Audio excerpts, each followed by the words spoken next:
C'est sur une note satisfaisante que s'est clôturée la formation des journalistes des médias indépendants et innovants en RDC. Organisé par Internews du 14 au 24 juin, ces projets visaient le renforcement de la présence en ligne des médias et leur accompagnement dans la transition numérique et dans le développement de nouveaux modèles économiques. Pour les médias en ligne, le journalisme mobile, c'est un aspect très très important parce que parmi les aspects de médias en ligne, il y a la spontanéité des informations. Donc avec les médias en ligne aujourd'hui, on ne sait plus attendre 21 heures pour suivre le journal et apprendre ce qui s'est passé au cours de la journée. Mais on peut savoir ce qui se passe tout de suite à Bandal parce qu'on est capable d'avoir les informations avec son mobile. Durant 10 jours, il était question pour les journalistes de travailler sur les techniques de production des éléments de reportage à travers les smartphones. Pour lier la théorie à la pratique, les apprenants ont créé des médias éphémères en vue de travailler en atelier sur l'utilisation des outils de filmage et de montage pouvant leur permettre de mener à bien leur mission. C'était très intéressant de voir les journalistes, comment ils se sont appropriés ce concept et comment ils ont travaillé en équipe et individuellement pour arriver à atteindre l'objectif qui était de produire du contenu à partir des mobiles, de le diffuser à partir du mobile. Pour les bénéficiaires de la formation, ce fut une excellente opportunité de renforcement des capacités. Nous travaillons dans un contexte où les médias en ligne ne sont pas beaucoup focalisés dans la vidéo, mais avec cette formation, j'essaie un peu d'élargir mon champ. J'ai appris beaucoup de choses sur le filmage, avec les outils comme les stabilisateurs avec les téléphones mobiles, beaucoup d'appareils que nous avons essayé d'utiliser. On nous a appris leur fonctionnement, mais aussi on nous a appris comment faire des montages avec des applications accessibles sur les smartphones. Ça a été vraiment enrichissant. J'en profite pour remercier Internews qui a pris cette initiative.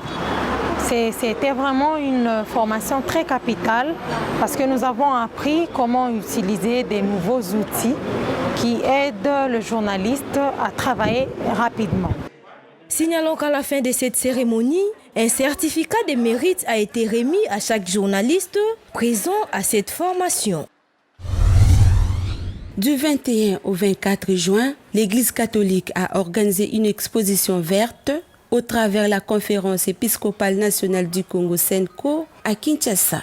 Parmi les exposants, Thérèse Poussa-Tété se distingue avec son digesteur de ménage pour la production du biogaz. C'est un dispositif que nous avons créé pour résoudre le problème de déchets en amont. Nous nous sommes dit, pour bien commencer, il faut résoudre le problème à la base. À en croire cet environnementaliste, sur les 100% des déchets, 60 provenant des ménages sont biodégradables et leur recyclage est une source de production de gaz de cuisson. Vous avez déjà suivi que la forêt d'Amazonie a déjà perdu beaucoup sur la biodiversité. Alors nous sommes restés presque la seule forêt et nous devons bien la garder.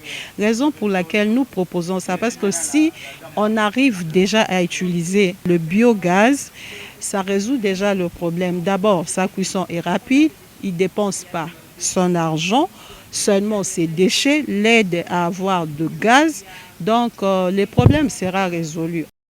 Thérèse est coordonnatrice de Green Technology Space, un réseau dont le but est notamment d'apporter des solutions à l'épineux problème de gestion des déchets à Kinshasa en apportant des solutions comme des briquettes écologiques et le gaz domestique. Rappelons que la SENCO a envisagé cette exposition pour une exploitation des ressources naturelles profitable à la population au développement de la RDC et respectueuse de l'environnement.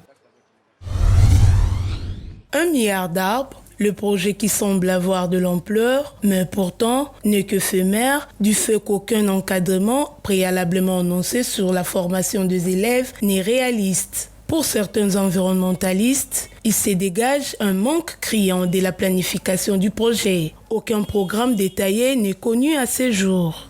Ce qui nous a poussé à faire ces analyses, c'est que depuis que le projet a été lancé jusqu'à maintenant, nous avoisinons déjà 6 mois.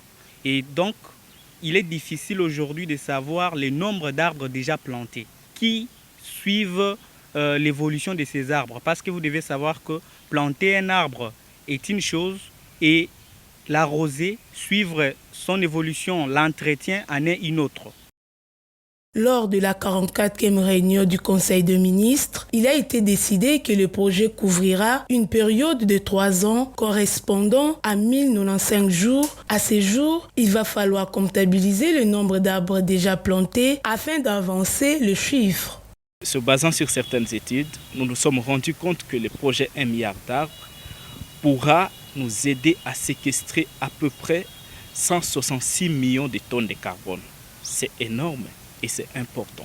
En termes de rentabilité, croyez-moi, chers Congolais et Congolaises, c'est un grand projet que nous devons soutenir parce que ça pourra nous ramener quelques sommes pour essayer de soutenir tant soit peu nos budgets. Étant donné que le projet 1 milliard d'arbres s'étend sur les 26 provinces de la RDC, ces scientifiques recommandent aux initiateurs du projet d'organiser un challenge dans l'exécution du projet dans ces provinces, à l'issue duquel un prix sera décerné aux provinces les plus performantes. Ceci permettra une bonne évaluation du projet à mi-parcours. Nous avons suggéré qu'il y ait du sérieux, qu'on mette un budget conséquent. Nous avons aussi proposé que l'on puisse mettre un budget conséquent, qu'on puisse surtout dans la planification souligner que chaque province aura autant d'arbres à planter. En dehors du milieu scolaire, ces passionnés de l'environnement sollicitent que soient créés des sites appropriés pour la plantation d'arbres dans les différentes provinces qui seront bien surveillées par une équipe à mettre en place. Vu l'ampleur du projet, l'élargissement de la main-d'œuvre pour plus d'efficacité et un budget conséquent réparti clairement en fonction d'activités à réaliser doivent impérativement être mis en place pour que le pays assiste à la réussite de ce projet. Toutes les places assises dans les taxis et taxibus peuvent de nouveau être occupées par les passagers avec leurs masques. À l'issue de la réunion tenue mercredi dans la soirée avec les commissaires provinciaux de la police de Kinshasa, le gouverneur de la ville est revenu sur sa mesure, exigeant aux conducteurs des taxis et taxibus de transporter seulement la moitié de leurs passagers requis, soit 50%. Le port de masque est obligatoire en tout lieu et à tout moment. Et on doit avoir personne debout dans un bus ou dans un autocar. En ce qui concerne les taxis motos, il doit prendre une seule personne. Et toute personne qui va aller à l'encontre de ces mesures-là va voir la police sur son chemin et les amendes sont connues. Si vous ne voulez pas que vous soyez brutalisé, que vous soyez victimisé, prenez votre masque, portez ça correctement. C'est pour votre bien. Et vous avez suivi les terrasses, les bars, les boîtes de nuit, tout ça sont fermés. Cette mesure de limiter à 50% les passagers dans les transports en commun avait paralysé la journée du mardi 23 juin. Dans la capitale, les prix de la course avaient presque doublé et beaucoup de personnes ont été contraintes à faire la marche. Bien sûr, le gouvernement a pris la décision de façon que non, tout respecter les gestes barrières et ça dit bien parce que malade déjà. Mais il fallait faire des mesures de façon que non, les receveurs pas mal transporter. Ba déclarer que non deux par bar to boya ngote ça malamu mais ba recevoir ba ko bazo matcha bazo senga ba 3000 francs ba 2000 francs ba beta ba demi terrain siko population ezomona pasi bato ebele ba otambola makolo normalement so ba arrêter ndengona il fallait que l'état ebimisa ba bis ebele pona bato ba facilité ezala bato ba kota pe bien ba kinda pe misala na bango siko transport est comme double. Là, nous sommes 6 000 francs dans la journée, mais au côté, il sera 6 000 francs. Dans son arrêté, pris le lundi 21 juin, le gouverneur Jean-Tini Ngobila a renforcé les mesures de lutte contre la propagation de la troisième vague de Covid-19 à Kinshasa. Ces mesures intervenaient après la découverte des variants indiens et sud-africains sur les sols congolais. De toutes les mesures, celle de limiter le nombre de passagers dans les taxis, taxibus et bus avait suscité un tollé public.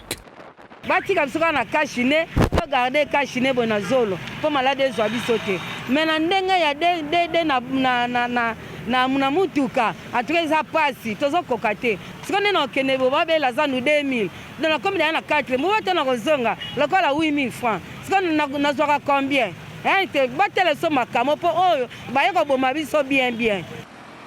Si alors que les allégements apportés ne concernent que le secteur du transport public, toutes les autres mesures restent actives.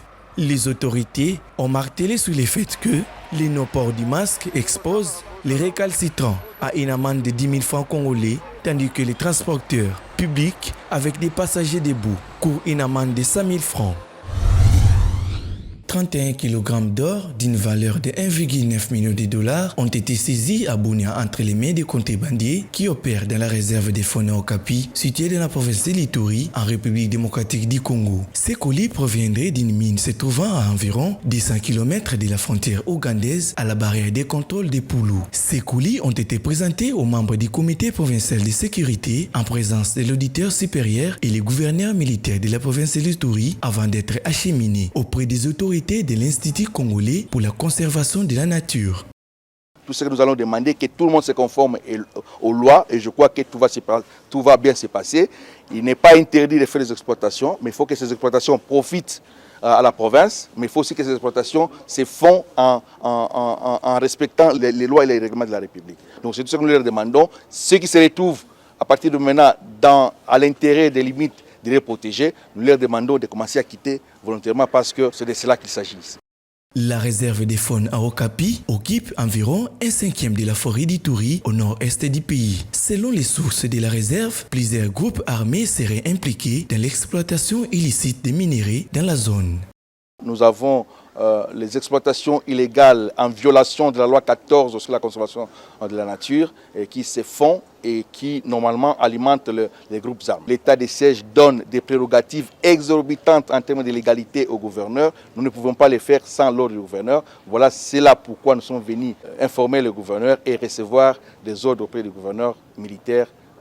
Comment nous pouvons le faire ensemble dans l'intégration, dans la planification globale de toutes des opérations dans la province. La réserve des faunes à Okapi abrite environ 5 000 okapis sur les 30 000 vivants à l'état sauvage, une espèce menacée d'extinction. Dans ces paysages vivent aussi des espèces de primates et d'oiseaux. La réserve des faunes est habitée par des populations nomades traditionnelles des pygmées, les mboutis et les chasseurs. Elle possède également des chutes sur l'Ituri et Epoulou.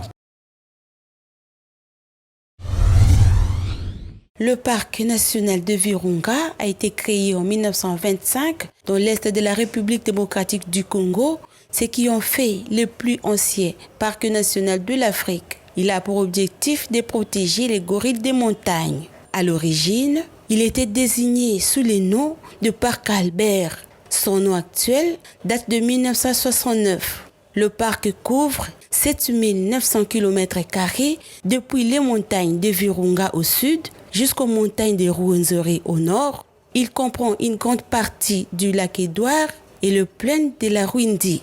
Plusieurs espèces emblématiques y trouvent un habitat favorable, des lions, des hippopotames, amphibies, les gorilles des montagnes, les gorilles des Groer et les chimpanzés. En 1979, il est consacré patrimoine mondial. Il est également désigné site Ramsar depuis 1962.